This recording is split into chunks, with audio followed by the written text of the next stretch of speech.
Hello friends, Vettaiyan படத்தோட teaser எப்போ release பண்ண போகிறாங்க அப்படிங்கிற தகவல் பார்த்தீங்கன்னா இப்போ வெளிவந்திருக்கு. ஸோ அதை பற்றி தான் இந்த ஒரு வீடியோவில் நம்ம பார்க்க போகிறோம். அதுக்கு முன்னாடி நம்ம சேனலை இன்னும் சப்ஸ்கிரைப் பண்ணலாம், சப்ஸ்கிரைப் பண்ணிக்கிங்க. வாங்க வீடியோக்குள்ளே போகலாம். ஜெய் பீம் படத்தை டைரக்ட் பண்ண டிஜே ஞானவேல் அவர்களுடைய டைரக்ஷனில் சூப்பர் ஸ்டார் ரஜினிகாந்த் அவர்கள் நடிச்சிட்டு இருக்கிற படம் தான் வேட்டையன். இந்த படத்தில் மிகப்பெரிய நட்சத்திர பட்டாளமே நடிச்சிட்டு வராங்க. இந்த படத்தோட ஷூட்டிங் பார்த்தீங்கன்னா இப்போ இறுதி கட்டத்தை எட்டியிருக்கு. மார்ச் 2க்குள்ளே பார்த்தீங்கன்னா இந்த படத்தோட ஷூட்டிங் கம்ப்ளீட் ஆகிடும் அப்படிங்கிற மாதிரிலாம் பார்த்தீங்கன்னா சினிமா வட்டாரங்களில் பேச்சு அடிபட்டு வருது.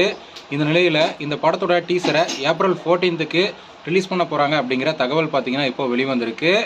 இந்த படத்தோட ஷூட்டிங் முடிஞ்சதுக்கப்புறம் பார்த்தீங்கன்னா சூப்பர் ஸ்டார் ரஜினிகாந்த் அவர்கள் அடுத்ததாக லோகேஷ் கனகராஜோட டைரக்ஷனில் தலைவர் 171 படத்தில் நடிப்பார் அப்படிங்கிற மாதிரி தகவலாம் வெளிவந்துட்டு வருது. ஓகே ஃப்ரெண்ட்ஸ், வேட்டையன் படத்தோட டீசர் பார்த்தீங்கன்னா ஏப்ரல் 14 அன்னைக்கு ரிலீஸ் ஆக போகுது அப்படிங்கிற மாதிரி தகவல் வெளிவந்திருக்கு. ஸோ யாரெல்லாம் வேட்டையன் படத்தோட டீசருக்காக வெயிட் பண்ணுறீங்க அப்படிங்கிறத கமெண்ட்டில் சொல்லுங்கள். இந்த வீடியோ பிடிச்சிருந்தா லைக் பண்ணுங்கள், ஷேர் பண்ணுங்கள். இது போன்ற சினிமா செய்திகளை தெரிந்து கொள்ள நம்ம சேனலை சப்ஸ்கிரைப் பண்ணி சப்போர்ட் பண்ணுங்கள். அடுத்த ஒரு வீடியோவில் பார்க்கலாம்.